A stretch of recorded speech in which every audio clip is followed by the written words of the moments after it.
Hey everyone, what's up? Welcome back to another episode of Beyond the Books, the show where we help you survive and thrive for life beyond college or in college and beyond.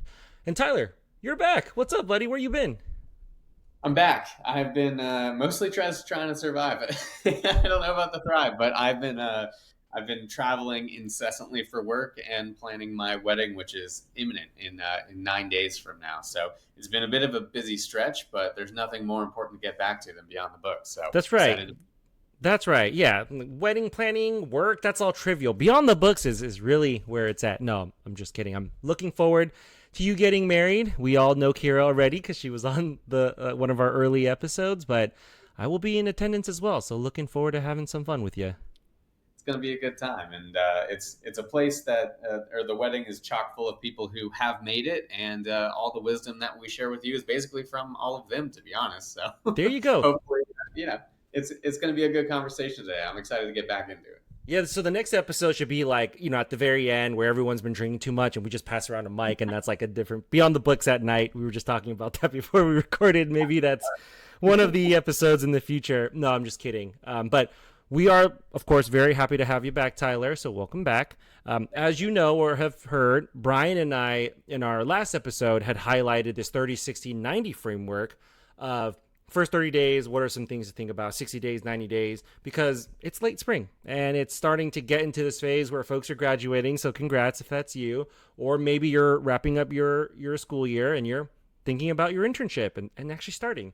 So we thought we would want to focus some of our time and walk through what might be relevant for those folks in that situation.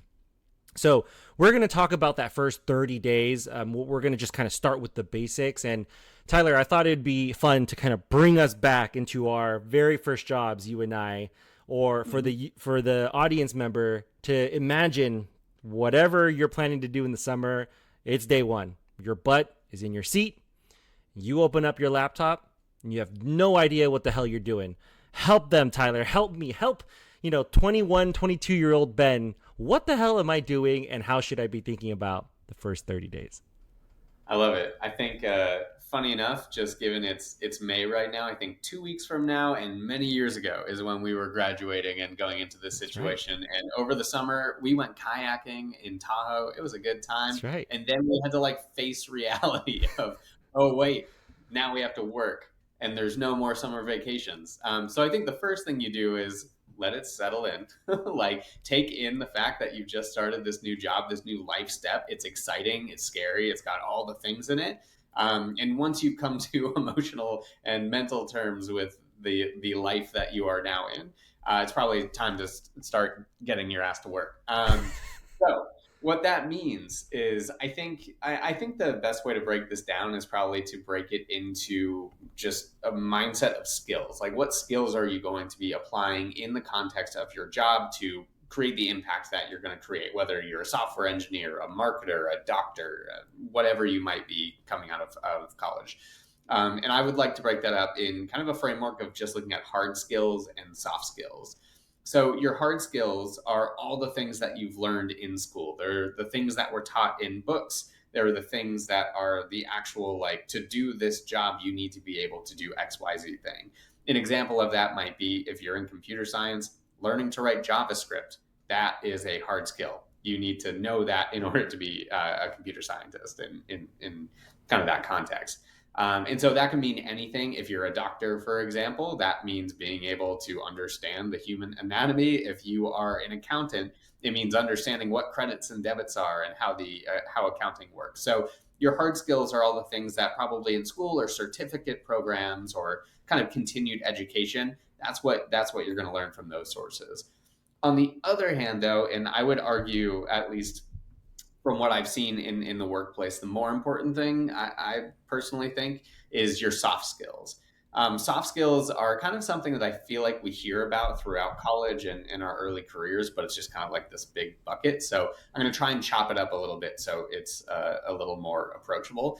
I look at soft skills as kind of like five key disciplines. Ooh, we got It's five. communication. You gotta just break There it you down. go. I mean, Love it. it's communication, it's teamwork, it's problem solving, it's time management, and it's leadership. Ooh. Those are the 5 things that I see with soft skills. Yes. When you think about communication, what that means is really your public speaking abilities, your ability to give a presentation, your ability to kind of show up in front of folks, as well as business writing. The idea that you need to be able to communicate whatever hard skill you're doing and translate that into business conversations, or whatever conversations in the context that you have. Your teamwork is all about your attitude, your interpersonal skills, your ability to work with others to get a job done. You're never going to be doing things solo for the most part. You're probably going to be working with other people, and Yeah. unless you're a solopreneur. And so, definitely growing those skills super critical. Problem solving, that's kind of what I would say is the combination of critical thinking and risk management. So critical thinking really being like, you get a problem, it's kind of like getting a word problem from a test, and it's like, oh no, how do I just like think through this? And so figuring out how to kind of create the box for yourself to think through a problem, and then understand what are the implications of the problem I'm thinking through and the different solutions I'd be going after. So we call that risk management. Time management is really your ability to manage projects. So understand the task you've been giving and then figure out how to get from one end to the other end. As well as what I would just call like digital literacy, your ability to use the tools at your disposal to manage the projects, whether that's spreadsheets and budget tracking or whatever you need to do to get that thing from A to Z. And then lastly, leadership, inspiring and influencing. I think it's really about the ability of developing the skill set of saying, hey, this is how I get other people not only to understand the problem that we're trying to solve, but also work with me to do it. And in places where I don't have the direct authority over the answer, helping to influence folks so they can help to either agree with me or get us to the answer. So that's what I would bucket as soft skills. In your first 30 days, you're probably not using all these, but they're really important to start to develop Yeah. in your first 30 days. I think an example of that is I'll go back to the communication because I think that's Yeah. a really fundamental one, especially coming out of school. But let's say you're an analyst, you're like the best analyst in the world, you got all the best, statistics, grades, and all that good stuff. And you're asked by your manager, hey, can you just get me an analysis of what our revenues have looked like quarter over quarter since 2 years ago, July. So you probably have the ability to go into SQL or go into whatever kind of stack that you have to get to the answer if you understand the hard skill of that. But then communicating that out is a whole other thing. Because it's one thing to just like hand someone a few numbers and be like, here you go. Yep. And it's another thing to help wrap a bow on it, understand why they were asking for that in the first place, and then creating the story around the package that you're delivering them. And I think that's what really creates the difference between just like getting yourself as just kind of a new grad or Yeah. someone new in a job to be delivering on tasks versus delivering on tasks, but also starting to get to that next echelon of what does it actually look like to work within a business, within an organization to drive change in a way that goes towards that why. So ultimately, Mm-hmm. the hard skills are the what you are doing, and the soft skills is the how you are doing it. Yep. And starting to develop the two of these in your first 30 days, I think is really important. But also because there's so many expectations for you. And I think honestly, I would love to kind of pass it to you, Ben, to talk through how do you think about expectations? How do you know, what expectations actually are for you? Yeah. So I appreciate you handing it back because I think expectations represents almost like the where, right? So if the what is the hard skills and the how are the soft skills, then where you want to use both of those things to take the deliverable, the team, the company, whatever level you're starting with is the key. Because like you said, every job is a people job because who ultimately decides whether you're doing a good job or not? I would argue it's a combination of the people in your management chain, but also yourself. So that's what I want to add. So I think on top of the soft skills, there's this kind of understanding the ability to know what those expectations are. And if you don't know them, which you probably won't on day one, how to suss them out. So one thing that I do, whether it's a new job or like a new role within the same company, but it's like a different team or like a different, department overall, is first you just point blank ask. You ask your manager, whoever you're responsible for on day one, what does good look like? The reason I want you to ask that specific word is because you're not necessarily trying to see what the most perfect, number one employee in the entire world is, because that's a benchmark that's not just really high, but it starts to set the incorrect expectation. Because are you saying that you're going to meet the sort of highest bar of like, what does great look like? What does success look like? Like, I would argue good is success. And I think starting at a place of like understanding the good gives you a lot of space to grow in the 90 plus days, many years, maybe, depending on the job that you're starting, to get to those higher sort of levels of performance. But starting off good does two things. Number one, it tells you the, yeah, go ahead. Pepper, Please. just to punctuate the importance of this question, what does good look like? We both use it. I guarantee, at Yep. least I definitely do. I'm positive Ben I'm does. all the Like, time. however many 15 years or whatever we are into our careers. But it's literally like, I, as a solopreneur, I work with clients. The first question I ask them is, what does good look like? Yeah. So getting that habit early of like, hey, it's your first job, like trying to figure out expectations so you know how to perform against them, Yep. and using that question, it is fundamental. Yep. So please heed Ben's advice. That is the one thing to take away. Yeah, exactly. And love what you're saying, because it's a question that becomes a probing question to understand expectations. Now we're talking about your career expectations, but you go into a project and you're the newest member and you ask, what does good look like? That's a very specific answer of like, we want to reach 80% of our goals versus 100%, which is a very different question, because you might be talking about the difference between a 1 year sort of timeline and a 2 or 3 year timeline. And that's true for career as well. So asking that question to your manager is key. But the other thing is asking yourself, or rather setting the right expectation for yourself. I think if you ask most people, how well of a job do you want to do on day one? They're going to say, I just want to knock it out of the park. I want to be the best employee. I want to be the best version of myself. And that's great. But is that a realistic expectation for the first 30 days? Hell no. So don't have that expectation, because you don't know, first of all, you don't know what your expectation is of others around you, of what you need to deliver. So again, you don't want to come in thinking, I'm going to be like the A plus student or equivalent in the workplace. But more importantly, your first 30 days also represents a very unique time in this job or career where you can actually fail, and it's kind of expected. Like, number one, like I'm talking about a specific type of failure, not like a critical failure where you lose the company like bajillion dollars or something, but like where you can make mistakes and you can learn from it. And so if you have the expectation of yourself that you're going to be perfect, you're not going to let yourself make those mistakes. And that means you're going to have to make those mistakes, because we're all not perfect. And more importantly, you're going to wait to get these really critical learnings from those mistakes later. Whereas the earlier you make those mistakes and the earlier you get those insights, you can work them back into whatever it is you're doing. And so the expectation piece is important, because there's an internal or intrinsic sort of a framework to it of just saying, I'm here to learn. I'm here to keep an open mind, and I'm going to do the best job that I can, but I'm not going to be perfect. That's actually the best kind of, model. And that's actually one thing I tell everyone when they onboard to my team as a manager, is essentially just like, your job for the first 30 days is to learn what the heck you're doing, to learn who you're going to be doing it with, and to learn what good looks like. I don't expect you to deliver good, but I want you to know what the expectation of good looks like. And on the other hand, what you bring is a willingness to learn.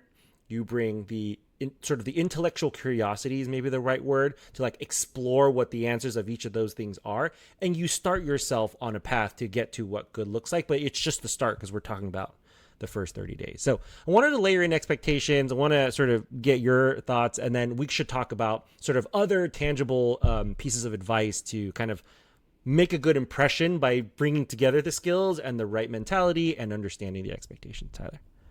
100%. I think the reason I want to go back just to the word expectations is that when you are, especially in a business setting, I'm not sure as much, to be totally honest, in a non-business kind of environment for certain jobs, but in most business settings, you'll have performance reviews Yep. that are done throughout the year. And they'll be asking, using that exact language, how you're doing, which is either like, are you meeting expectations? Are you Right. missing expectations? Are you, beating and exceeding them? Are you strongly exceeding your expectations? And so understanding those expectations, it's not just a like first 30-day thing. It's the thing that you first need to understand in your first 30 days and get used to asking about, but it's going to, again, follow you in every single part of everything that you do there and forward. So Out of total honesty, what I would say is like heed that advice again. Like it's the most important thing to understand what is expected, because ultimately, like if you were that A+ student, or you're coming into this next job, or you're an audience member listening to this, you probably want to do well in your Right. career. That's usually who we're catering to, hopefully. So if you have that type of mentality, the next thing is like, okay, I understand my expectations. Um, but how do I make sure that one, I, can meet those expectations, but two, how do I exceed those expectations? Hopefully Right. that's the mindset that you're looking at. And so I think in your first 30 days specifically, like Ben was saying, that's all about making an impression. You're not going to, in your first 30 days, probably, totally fundamentally change the business. You're probably not going to totally fundamentally, like set yourself up as like the leader of everything, like Ben was saying. If you do, awesome, more power to you. Probably don't need to listen to this. You're probably good. But if you're like most people, like us, and when we were just trying to figure out what is working, you're just trying to figure out, okay, what are some of the things I need to show up as in order to make a good impression? So I think a few of those things that come to mind for me are, number one, being dependable is probably like the most fundamental thing that matters. At the end of the day, you are there to deliver on a job, and people are going to ask you to do things and complete tasks and help them with things. And being a go to person who can say, yeah, like I can help with this. That is something that super kind of goes back to what Ben was saying about you're there to feel like you're there to learn and contribute and have that excitement. Dependability is kind of like the yin to the yang of that, is making sure that as you are dependable, that you're inviting people to work with you and that people want to work with you ultimately. Because I think when you can show that, somebody gives you a task, you deliver it on time as best as you possibly can, then people are going to start to recognize, oh, this person is here because they care, they're trying their best, they're trying to help the whole team. And that's something that you really do want to position yourself as. That doesn't mean say yes to absolutely everything, but that's a conversation for post 30 days. I would argue in your first 30 days, Yeah. you probably are not going to be getting asked to do everything in the world. So you're in that first 30 days, focus on getting stuff done, being dependable. And then we'll talk probably in a later episode about how to say no to stuff, because it will get overwhelming at a certain point. Yeah, I and can think, I chime in here on the dependability stuff? Like, I want to flip it a little bit from the manager's perspective, just to give this sense of perspective from a manager's like lens.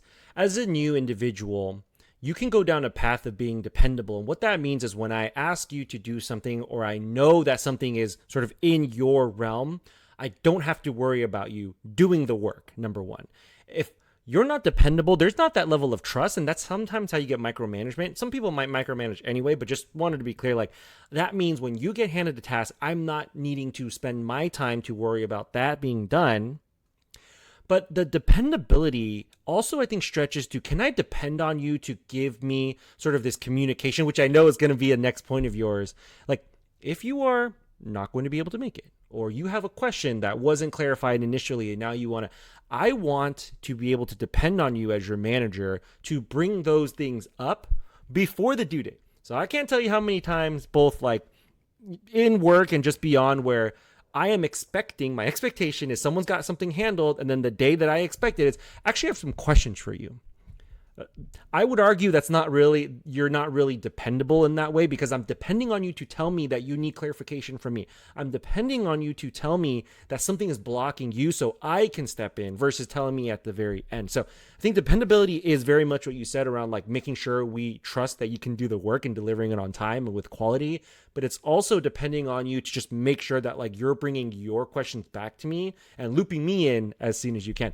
A lot of first 30-day, 60-day folks, they think that asking questions is a sign of weakness, or a bad sign of like not making a good impression. Like, oh, I should be able to do my. I think most people would rather you ask and clarify than show up and be like, I got you this thing. And you're like, that's not what I asked you at all. So dependability in terms of open communications as well. well, I think to just kind of pepper onto that, like I would argue it's almost the opposite if you are non-communicative to be dependable, because I think what you end up developing by being communicative is psychological safety, which is the ability to ask questions and flag things that are bothering you and kind of bring things up to your manager to make sure that when work gets done, like there are clear roads and that your manager can help to kind of unfurl what Yeah, those are or exactly. what those blocks are. And I think ultimately that comes from this first 30-day practice of communicating. So Yep.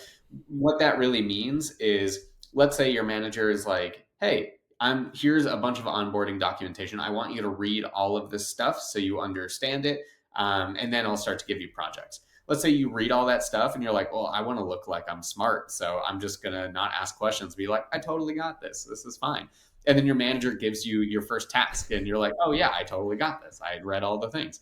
And then you come back with what you believe is the answer and it is just like flat out wrong, which I would argue will happen It to will most happen. people. That's how most deliverables your first deliverable starts out. 100%. Like the amount of times I like honestly, personally, I've had to like entirely redo a deliverable because I didn't have that. I was like, oh yeah, I got this. And Yeah, then you were like, oh wait, I've been humbled. Like I did not, in fact, have this. exactly. But ultimately, like your ability to say, like, rewind the tape a little bit, your manager gives you this onboarding packet, you read it, and you're like, I think I get this, but I need some clarification because I really Exactly. understand the depth of this. Just having that level of conversation and being able to communicate back and forth with your manager will then make it so your manager is like, hey, do this task. One, you're already able to get it way further in the correct direction because you had done that clarification in the past. But two, let's say you hit another roadblock and then you reach out to your manager and say, hey, I have this clarification question. I would love your thoughts just so I Yeah, can help keep this going.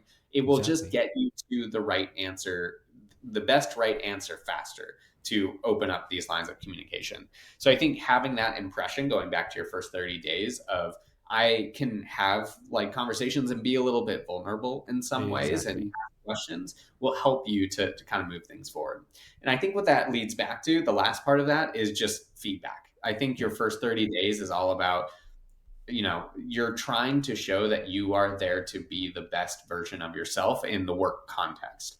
And so going back to, I guess I'll just go back to this example of, let's say you read all the onboarding docs, you're like, I totally get this. You don't ask for any feedback. You just kind of say, hey, I'm going to go. You end up delivering this project. It's trash because you didn't ask for any input or feedback along the way. It's kind of on you because you thought that, you knew all the answers. So I think there's this side of it, which is asking the clarification questions, but there's also the asking for feedback, which is, rewind the tape again. We did the second path where we read the onboarding docs, we asked questions, we got clarification. We started the project, we asked questions, we got some more clarification. But then before the final deliverable hits, it's not like there's a closed door to your manager. You should always feel comfortable sending them something that is, work in progress, but like I would say a far draft. And say, hey, this is where I'm at right now. This is where I think we're going. Do you have any feedback for me so I can understand kind of how to kind of adjust what I'm delivering to meet the expectations and give you what you need? And so by having that dialogue, what you're creating is the ability for you and your manager in the plus, like after 30 days kind of window of things, to just have open conversations. So you're always clearing roadblocks eventually. You're always understanding things and understanding what's in their heads, which is a really big thing. And then making sure that you are delivering with the quality that is expected of you. So overarchingly, your first 30 days, again, it's just like this whole world of learning the ropes a little bit, learning like what it means to be in a job, learning the types of Hmm. skills you're going to apply, learning the expectations that you have, or that are of you, and also that you should rightly have for the work that you're doing, and then also making this impression of like, hey, this is what it looks like to have a healthy work relationship where I'm understanding what needs to be done. People can rely on me, and I'm getting things done to the extent that they're asking of me. Yeah. Um, so And I'll and pause I there. was yeah, I was just gonna say on the impression, like I don't want it to come off as if we're overemphasizing the need for first impressions because, like, let's be honest, first impressions can be kind of tricky. Like in many ways, yes, is it a good directional sort of a starting point that can set you on the right direction? Absolutely. But is it sort of I have to be perfect in my first impression, and if I do something wrong, definitely not, right? And I think that the main principle is when you join a new community of people and you have that I'm here to learn mindset, that's already going to go so far and sort of likability is kind of a very basic term. It can almost sometimes come off as like people pleasing. That's not really the case. What I'm suggesting is people really appreciate when someone new comes in, says, I'm willing to learn from you, and from the ways that the team is operating, versus the very abrasive, I want to bring my own way of doing it. So, again, as Tyler called out, that's important. And then the second Yeah. thing is dependability. At the end of the day, everyone's here to do a job, right? And people ideally would like to leave the job and not have to think about the job. And I would argue that's sort of this dependability piece of like, can we all do the job, do it together, and such that Tyler isn't making me have to redo my work or redo your work and make me stay longer. I think if you hit those two things, forget the first impression, you're setting yourself with a really strong foundation of finding success. Paired with the soft skills, with the hard skills and all that. And like there's a lot going on. So I don't want to pretend like you hit these two things. But if you do these two things, every person that I've seen come through either my team or just people I've worked with that has this mentality, including myself and the feedback I get from my directors, that's always a really good place to start. And it's a very strong start. And then what's really great about it is it organically takes you to that next step. And that's really where you start to make a difference. You start to do meaningful work and you start to build relationships, which is what we're going to talk about in future episodes. 100%. I think so. Just to tack onto this, and Ben, this is going to be we haven't planned on this topic, but I'm going to Let's do throw it. something into the mix because I'm going to it's catch it. that's what it is. Let's I do it. love that. This is teamwork in the making, There everybody. you But go. I'm a dependable co-host, so hit me with what you got. very, very dependable. Ben, dependability Let's go. thesaurus. Anyway, what I would add, we've been talking at like what I would say is the 30,000 foot level Sure. of what does it look like in your first 30 days. I do want to throw a few kind of tactical things in the first 30 days that I'd recommend doing, just especially within kind of more of the business context. And again, to make sure you set yourself up a little bit. The first number one thing, I talked about this when I was talking about soft skills, but the digital literacy, understanding the technology stack that you are using to deliver the stuff that you Yeah. need to deliver. I cannot express how important that is. For example, if you are in a, like we went to UC Berkeley, Berkeley uses Gmail as their kind of mail, but then you start a job and all of a sudden it's Microsoft Outlook and you're using Microsoft Teams and such. There is a learning curve For sure. to understand these tools. And so I do recommend taking the time to go into the stack, understand what your Yeah. full stack is, what are the tools the company uses to communicate, to calendar things, to have meetings remotely and virtually, to just book rooms, all of, in a like conference rooms in a building. Figuring out all of those different really fundamental things in your first 30 days will pay in dividends as you then have to accelerate in the next 60, 90, and then 90 plus days to actually doing the job. So highly recommend just figuring out the technical tools. The second thing I definitely recommend is getting an understanding of the team in Yeah. terms of the organizational structure of things. This is especially important if you join a larger company and there's more of a matrixed organization. But it's also important in small companies too. I've worked in startups, and it's a different reason for why you need to understand the organizations. But you're really trying to understand who is responsible for what, so you know who to reach out to for things, or you know who ultimately has the authority to make the call on whatever project you're working on. Yep. But getting a lay of the land and understanding that is just so fundamental to being able to navigate any project that you're given. Because let's say in the first 30 days, you're given a project that's like, hey, go talk to the HR operations team about what compensation has looked like over the past 4 years. Well, if you don't know the lay of the land, you don't know who to reach out to. So you can then start to understand, if you have understood kind of a who's who do you reach out to first? Maybe it's a friendly face that you've seen around the Yep. hall and you just want to introduce yourself, but you have a gateway to have those conversations to get projects done. So understanding the organization is number two.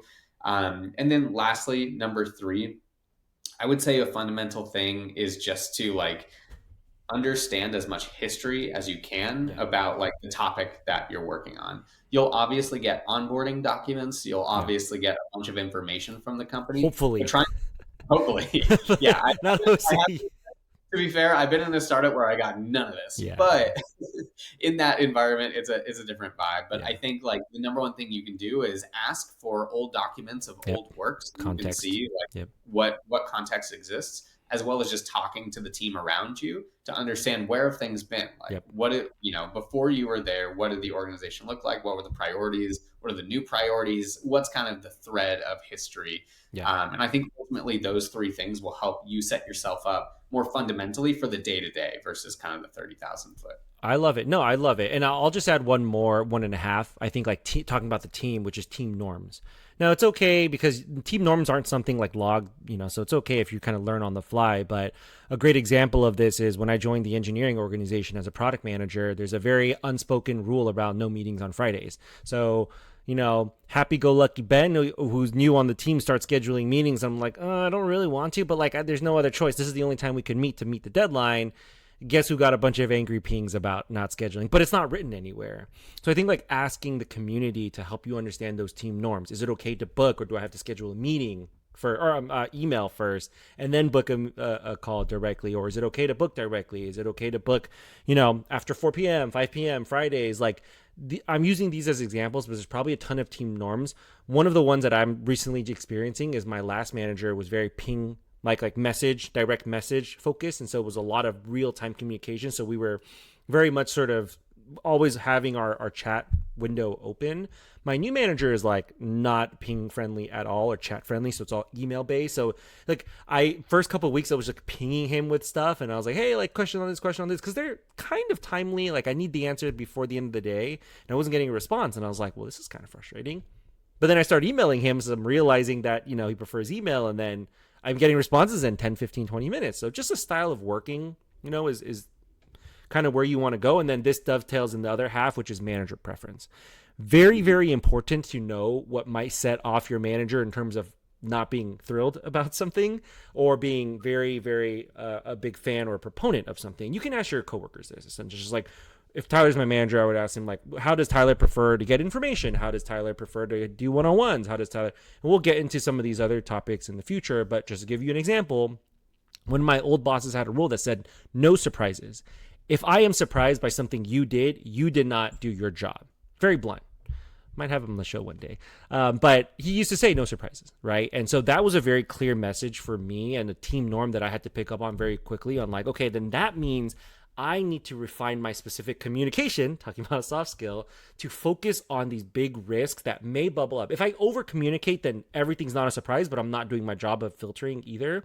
So like honing that right level of communication. So just wanted to add another couple tactical things, but I love this list and I feel like this conversation, I might feel, if I onboard people, I'm like, hey, go watch this podcast. I feel like we've covered everything for your first 30 days. That's just teamwork making the dream work, Ben. That's all we're here to There do. you go. There you go.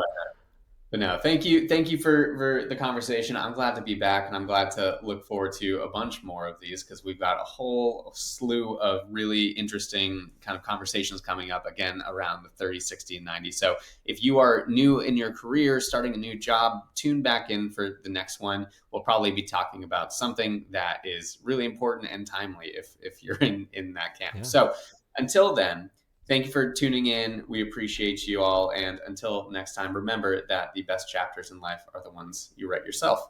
We'll see you next time. All right. Take care.